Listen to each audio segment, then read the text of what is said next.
Today we are talking about the disappearance of Kathy Moulton. Kathy went missing in September of 1921, and to this day, it is the oldest unsolved case in the state of Maine. In just a few weeks from you hearing this, we will be hitting the 52-year mark on Kathy's disappearance, so I figured that this would be a great case to cover today to bring back the awareness on Kathy's case, because as you will see as we go through it, Kathy's case got very limited coverage from the very beginning. This is a very frustrating case because it is one of those cases where, while it is unsolved, while this is considered a cold case, while we don't really know what happened to Kathy, we do have a little bit of an understanding as to what could have happened to Kathy and who could have been involved in Kathy's disappearance. So I'm really interested to hear what you guys have to say about it. And with that being said, let's jump right on into it today. Kathy Moulton was last seen wearing a navy blue colored weather coat, a navy blue pant dress, and brown leather shoes. Kathy Moulton was born on June 28, 1955, to her parents, Claire and Lyman Moulton. She was the oldest of three, having two younger sisters, and the family lived in the popular town of Portland, Maine. Lyman was the owner of Ray Moulton's used car service, and while Claire used to work as an emergency room nurse, she gave up that career to be a stay-at-home mom when Kathy was born.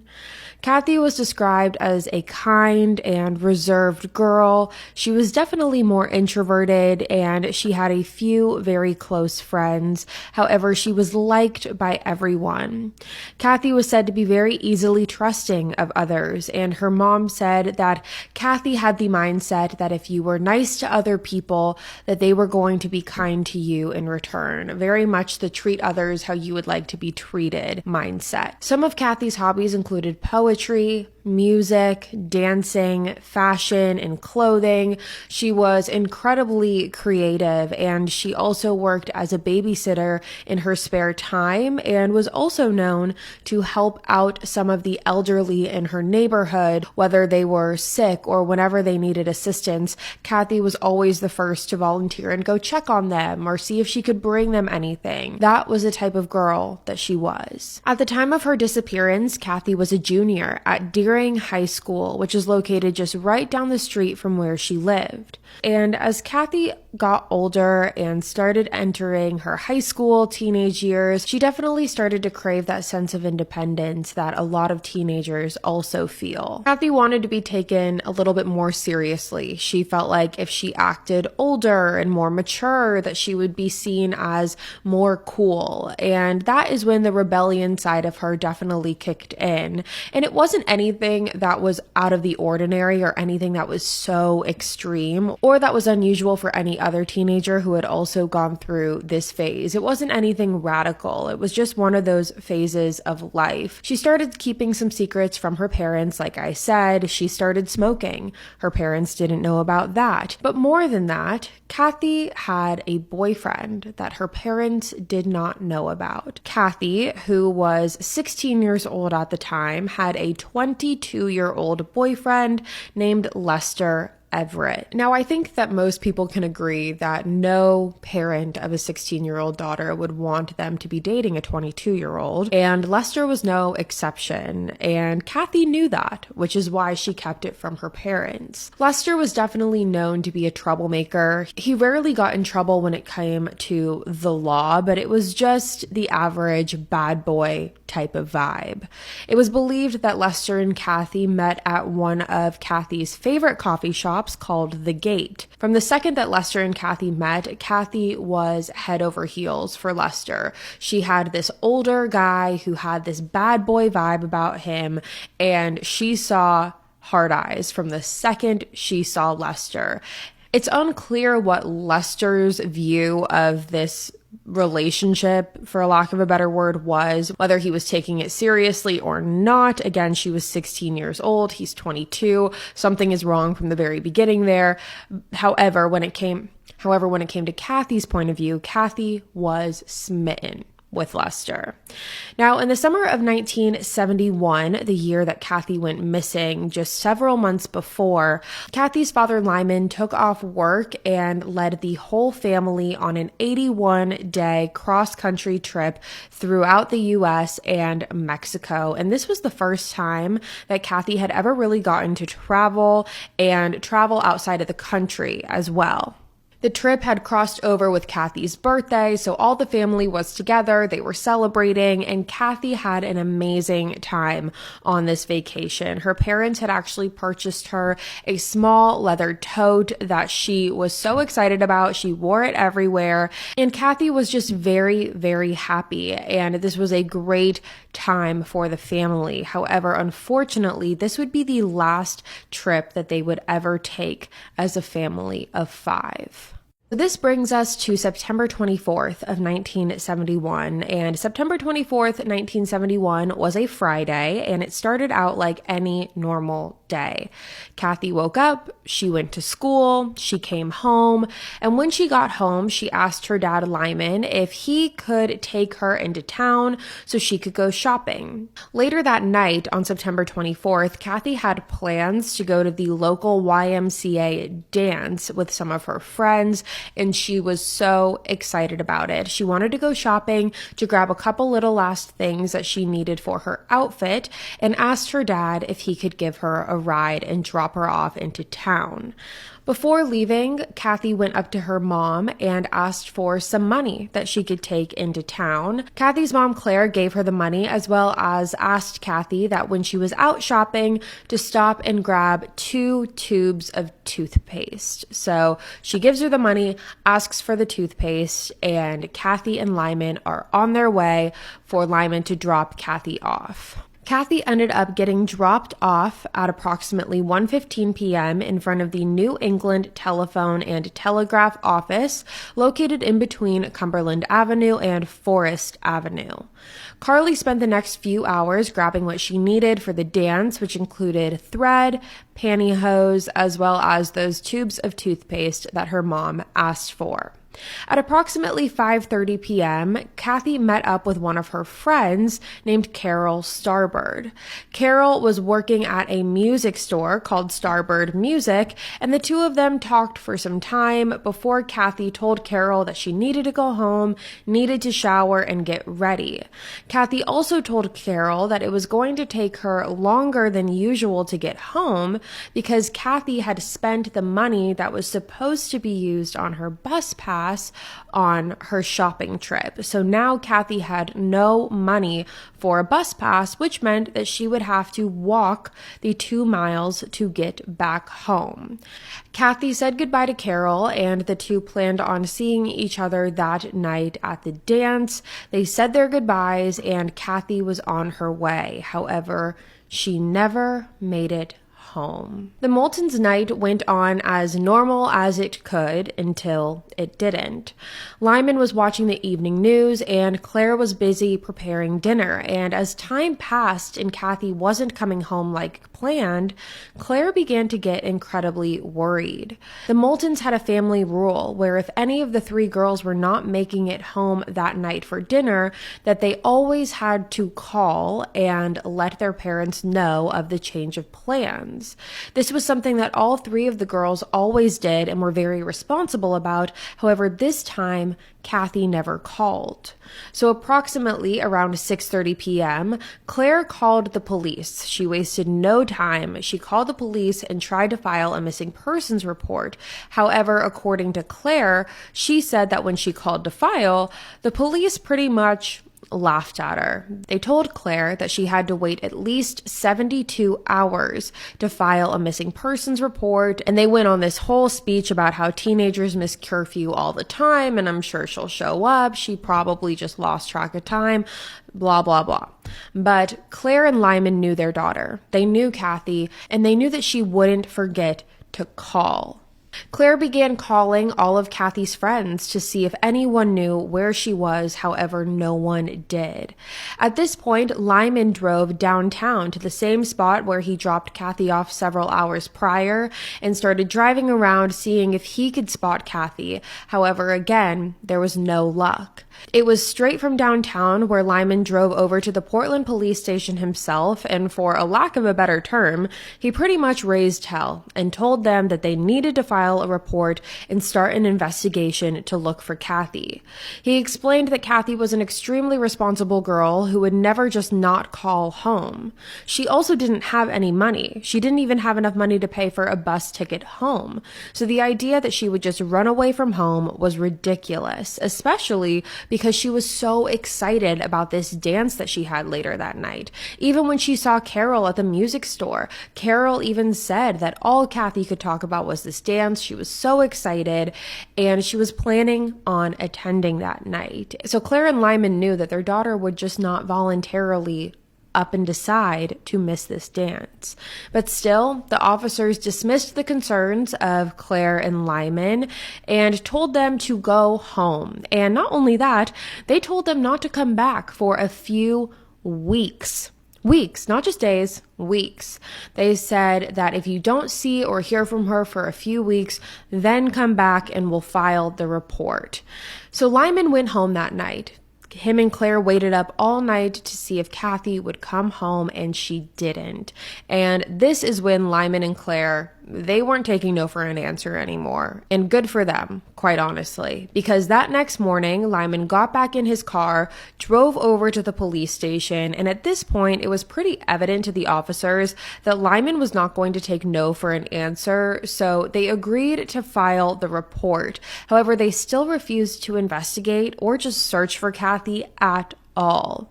Along with that, as I mentioned in the very beginning, Kathy's case got no attention from the media. There was maybe one newspaper article about her disappearance in the very beginning, but that was it. So because of that, no one even knew to look for Kathy. And you will see as we continue on in this case, there were multiple witnesses who claimed to have seen Kathy. However, no one knew to look for her. No one knew that she was missing. Now, the Moultons realized very quickly that they needed to take matters into their own hands because the police were certainly not going to do that for them. So they ended up hiring a private investigator, and they also contacted Portland's FBI office and spoke with the director. However, the director said that they were unable to launch an official investigation due to the lack of evidence of an abduction. So even though it seemed as if Carly just vanished off the face of the earth, they still felt like there wasn't enough evidence for an abduction. Now, at this point, the Moultons were really just relying on their private investigator as well as themselves. They started passing out missing persons flyers and talked to anyone who claimed to have seen Kathy that day. So what we know now that we didn't know then was that on the afternoon of September 24th, 1971, when Kathy was walking home, her 22-year-old boyfriend named Lester pulled up in a 1963 blue Cadillac. Granted, this car was stolen, and police figured that fact out later. However, Lester pulls up in his car. Kathy's walking home. Lester pulls up, and he told Kathy that he was going to take a quick trip somewhere. He needed to drop a friend off, but would be more than happy to drop Kathy off at her house along the way. He told her that there was no point in her walking the 2 miles and really convinced her to get in the car, which she did. Now, when Kathy got into the car, she realized that Lester was not alone. When she got into the car, Lester introduced her to a friend of his that was sitting in the passenger seat. Lester introduced this friend to Kathy as Reed. Reed was in his early 20s and had long pigtails. So now the three of them are in the car and they're driving. And what Kathy didn't know at the time was that this quote-unquote quick stop that Lester told her that he needed to make before dropping Kathy off was actually a 4.5-hour drive to New Brunswick, Canada, to drop Reed off at his house. And truthfully, no one really knows what happened to Kathy after that. Now, due to the lack of media coverage, like I said, there were multiple people who claimed to have seen Kathy in the days following her disappearance. It was actually said that Kathy, Lester, and Reed spent 4 days together up until the 28th of September when Lester returned back into the United States by himself. But again, no one knew that Kathy was missing. No one knew to look for her. So no one knew to call the police. Now, one of these witness statements included a woman who claimed to have seen Kathy at a shopping mall the day she was last seen in Portland. The mall was located in Bangor, Maine, which is approximately 2 hours away from Portland. However, the woman didn't know that Kathy was missing at the time because this was just one day after her disappearance. She did say that Kathy didn't seem like she was in any distress, but she wouldn't know for sure because she never spoke to her. Another witness claimed that they saw Kathy 4 hours away on Presque Island. The woman said that she saw Kathy at a gas station with 2 men, and one of the men escorted her to the bathroom and stood guard at the door before walking her back to the car. Now, when Lyman and Claire heard about this, they drove out to Presque Island themselves and spoke with officers. However, the local officers had to break the news to Claire and Lyman that they never knew that Kathy was missing because the police had actually never officially filed the report. As you can imagine, this was devastating to hear for Lyman and Claire. So again, they continued doing their best to just hang up flyers in the area and pass out missing persons posters. And just as a little side note to that, what we do know now is that the girl that was seen in Presque Island did actually end up being found, and she was a missing girl from Connecticut. So it was not Kathy. Now, unfortunately, as far as leads and witness statements go, that really was all there was to it. That's all that Claire and Lyman had to go off of. And of course, there was very little interest from the Portland Police Department still after months and years went on of this case, because police truly did believe that Kathy left on her own accord. They labeled her as a runaway pretty much right from the start. And that's what made this case turn cold for quite some time. However, for years after Kathy's disappearance, her parents still left their door unlocked at night. They left their porch light on, and they were always waiting by the phone, hoping for Kathy's return. Now, in 1995, this case actually ended up getting reopened, and it was reopened by a detective named Detective Caddy. When Detective Caddy looked at this case, he was actually shocked by how little was done in the investigation. When he was first handed over the case file, he opened it and he thought that he was missing another file. He thought that there was something else that he was missing. However, that just goes to show how little was done in this investigation. So he realized very quickly that he was going to have to be starting from scratch when it came to Kathy's disappearance. Now, to start, he decided the best thing to do was to talk to the people that knew Kathy the best, and that included her friends, her parents, and that is when he learned about Lester, her boyfriend. Detective Caddy theorized that Kathy had gotten into Lester's car and accepted his ride home because she did not have enough money for the bus pass. Now, because none of the witnesses who claimed to have seen Kathy actually spoke to her, it was impossible to know whether or not she was being held against her will or not. It was impossible to know whether she was a 16-year-old who was with her 22-year-old boyfriend and decided to rebel and just followed his lead, or if she was actually in grave danger. No one was able to tell that. Now, what Detective Caddy was able to do was look into Lester Everett's background, and that is how he was able to figure out that Lester Everett was the prime suspect in the theft and stealing of a 1963 four-door blue Cadillac, which is the same car he was seen driving around with Kathy and Reed in. Now, the owner of this Cadillac was a woman named Mrs. Davis. It wasn't clear what her first name was, but we do know that it was Mrs. Davis, and she ran a motel called Davis Motel, and that is where the car was stolen from, and it was actually the same place where Lester used to work. So Lester used to work at the Davis Motel and stole the car from Mrs. Davis. Now, Mrs. Davis actually contacted Detective Caddy after she received her credit card statement and saw that there was a transaction from a place called Dorsey's Garage. Now, Mrs. Davis ended up reaching out to Detective Caddy because when she received her credit card statement, she saw that there was a transaction from a place called Dorsey's Garage located in Aroostook, Maine. And the transaction that was on her credit card was from 4 car tires. So at that point, Detective Caddy went to Dorsey's Garage. Now, the transaction was in the 1970s, so it was very much in the beginning of Kathy's disappearance. However, when this case got reopened and Detective Caddy looked into Lester Everett, found out that he stole the car and reached out to Mrs. Davis, that is when he learned about the transaction from Dorsey's Garage. So he decides to follow up with this lead, and he headed out to Dorsey's Garage, where he met with a guy named Don Logan. At the time, Don Logan was working as a mechanic at Dorsey's Garage, and Don told Detective Caddy that in December of 1971, he did remember seeing Lester, Reed, and Kathy together. He claimed that Lester came in to see him because he needed new tires on the Cadillac. Now, while Don Logan claimed that he didn't see anything that caught him too off guard, he did remember thinking that Reed and Lester were definitely controlling over Kathy.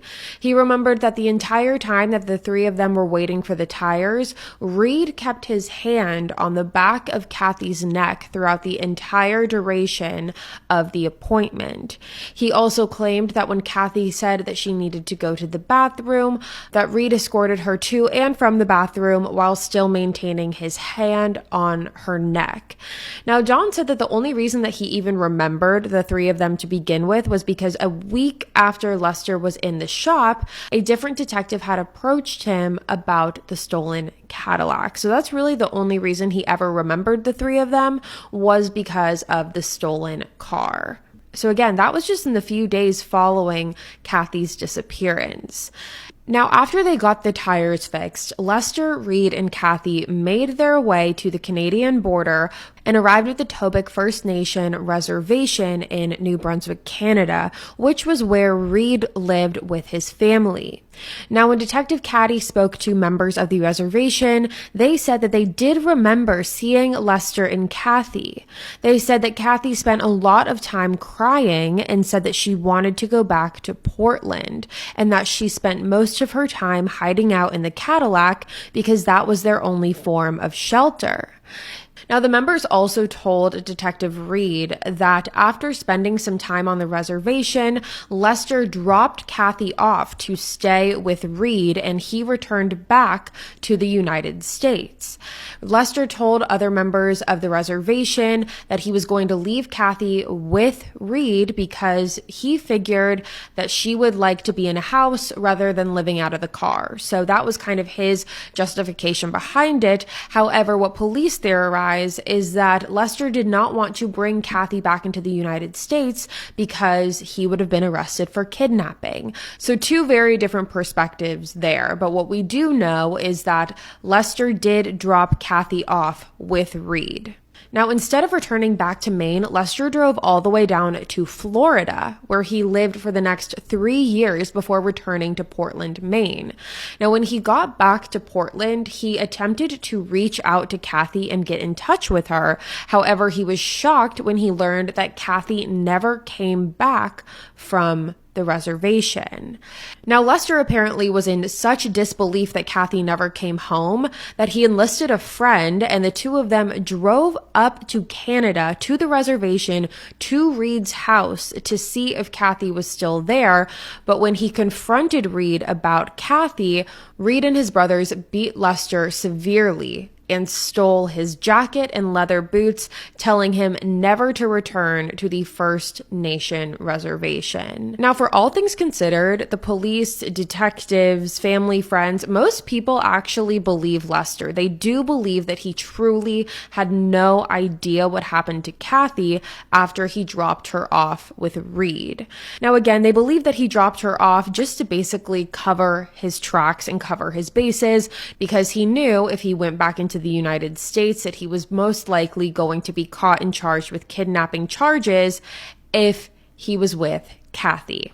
Because in Lester's mind, he knew that there was going to be no way that he was going to be able to drop Kathy off back in Portland and get away with this safe and soundly. It was too far gone. They were past the point of no return, and he decided to basically save his own ass and drop off Kathy with Reed. Now, unfortunately, Detective Caddy was actually never able to speak with Lester because he passed away at the age of 35 in 1985. However, Detective Caddy was able to speak with Reed. When speaking with Reed, Reed insisted that he had no idea what happened to Kathy. However, he refused to elaborate any further. Now, it also should be noted that when Detective Caddy passed out pictures and showed people who lived on the reservation pictures of Kathy, they all claimed that they remembered seeing Kathy on the reservation and that everyone knew her as Reed's girlfriend. Now, here is where things get a little interesting. And as recently as May of 2014, Detective Caddy received a message on Facebook. It said, quote, "Hey, Detective Caddy, I read an article about the missing woman, Kathy Moulton, and it was the first I had ever heard of the case, or so I thought. When I saw that Reed was involved, it sparked a memory of a story that my mom's friend had told her while I was eavesdropping. I remember this story because it made me afraid of Reed. Here's the story as I remember it. My mom's friend Brent was drinking with Reed one night when they ran out of alcohol, so they decided to walk to New Brunswick to town to go to the liquor store.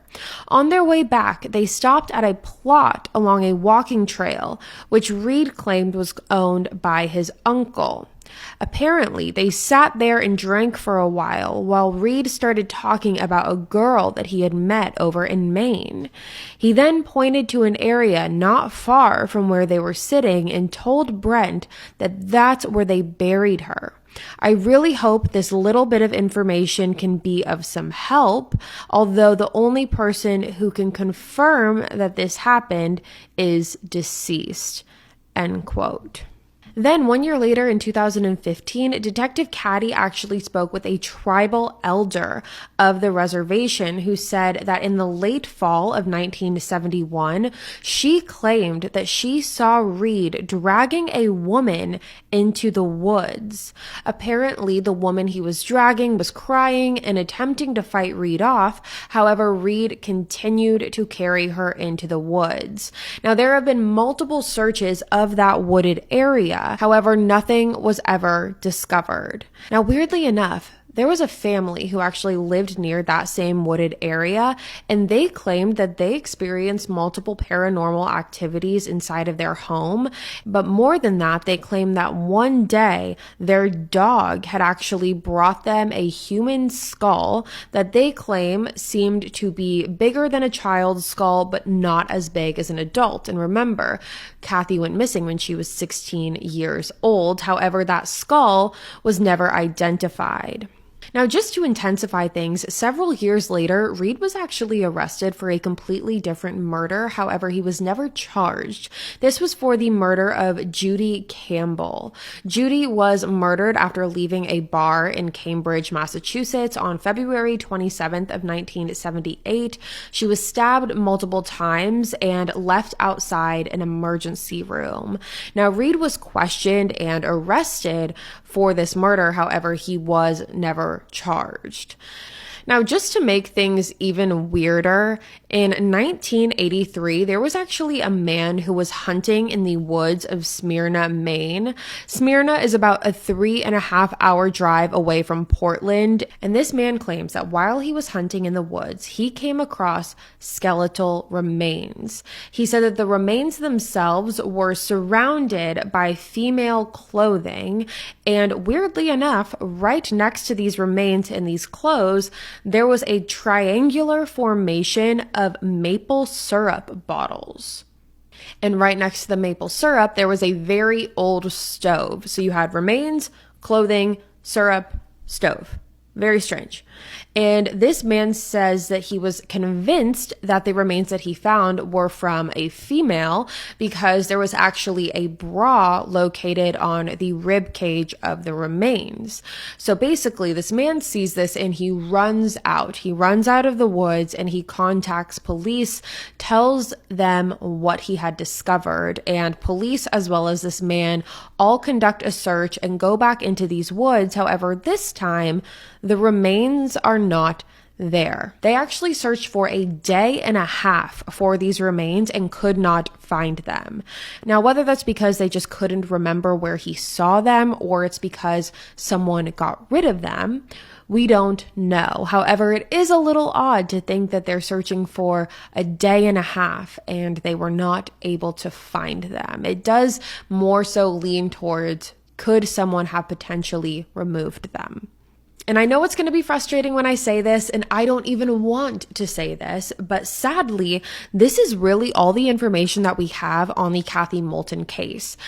And even though we do have some answers in this case, we have way more questions than we do answers. The questions in this case include, why did Kathy get into the car with Lester to begin with? Why did Kathy not ask for help when she was seen in public places if she was in distress and being held against her will? Why did Lester believe it was okay to leave Kathy with Reed? Why did no one do anything once they saw Reed carrying a woman into the woods or being told that he had buried a woman over in a field? Why did no one do anything? Why did no one say anything? Why was everyone so afraid of Reed? Now, I think that there are multiple theories in this case, and I want to run through them with you. And the first one is that Kathy ran away on her own accord. She willingly went with Lester and Reed to the reservation and stayed there on her own accord, wanted to live with Reed on her own accord. It just doesn't sound too practical. It doesn't sound too reasonable to believe that that is what actually happened. The second theory is that Kathy did get into the car willingly. She did drive around with Lester and Reed, but was always under the impression that she was going to be taken back home. However, was kidnapped and brought to the reservation to live with Reed instead. Now, something that I also think should be noted is the relationship between Lester and Reed. It was actually said that Reed was a hitchhiker, and that is how him and Lester met. It was said that while Lester was driving, he saw Reed on the side of the road, and Reed asked if he could drive him up to New Brunswick, Canada to drop him off at home, and Lester agreed. So it definitely makes you wonder where in this entire week-long span of the three of them being together, first of all, where did this agreement start between Reed and Lester? When did they agree that they were also going to take Kathy with them? When was that a part of the conversation? Was it in the very beginning? Was Reed the dominant one in this trio? Was he the one who conducted this whole thing? Or was it a him and Lester combined situation? Which also is very strange because it's not like these two are lifelong pals or buddies or partners or whatever. This is someone that Lester had met just hours before going on this drive. So it definitely makes you wonder, what was Lester and Reed's motivation getting Kathy into the car? Did Lester actually think that he was going to be dropping Kathy off? Or was he always under the assumption that the three of them were going to go up to New Brunswick together? And is it really fair to believe that Lester just had no idea what he was doing when he left Kathy with Reed? Again, this is his quote unquote girlfriend, and he's deciding that he's going to leave Kathy with Reed in Canada because he claimed that she was complaining too much about living in the car and he figured that she would rather live in a house. To me, that just doesn't hold up. It just doesn't really hold up. I think, again, he was trying to cover his own tracks. I think he was being selfish. But my question is that do you think that Reed and Lester basically orchestrated this together from the very beginning? Or do you think it was more so a figuring it out as they went along type of deal? Because at a certain point, Lester and Reed realized that they couldn't just drop Kathy back off at home, which to me makes me believe that this was always the plan in some twisted way. Maybe plans changed once Kathy got into the car and Reed saw Kathy and he saw an opportunity to abduct her and he took it. It's just the reasoning and the motive behind this is very confusing and strange. And I believe truthfully that that's part of the reason that this case is unsolved, is because there's so many missing pieces and parts to it. But I am very interested to hear what you guys have to say about it. Again, unsolved cases are they're so frustrating, truthfully. We've covered a lot of solved cases recently in the past few months because I know a lot of you like having this sense of closure when it comes to cases and like knowing the end result. But truthfully, there are so many unsolved cases that still need recognition despite the lack in information. That's the reason it's unsolved, because there's no information out there. So I thought that this would be a great case to cover today because it is the anniversary of Kathy's disappearance coming up. And I am, again, mind boggled by this case. And I'm very interested to hear what you have to say about it. But with that being said, you guys, that is all for me today. Thank you so much for tuning in to another episode of Killer Instinct. Again, if you're new here, hi, my name is Savannah and I'm your host of Killer Instinct. Make sure you go ahead and hit that subscribe button. That way you never miss an episode. Again, we post weekly on the podcast every Wednesday and you're not going to want to miss it. I'll be back next week with a brand new one for you guys. And until then, stay safe. Bye, guys.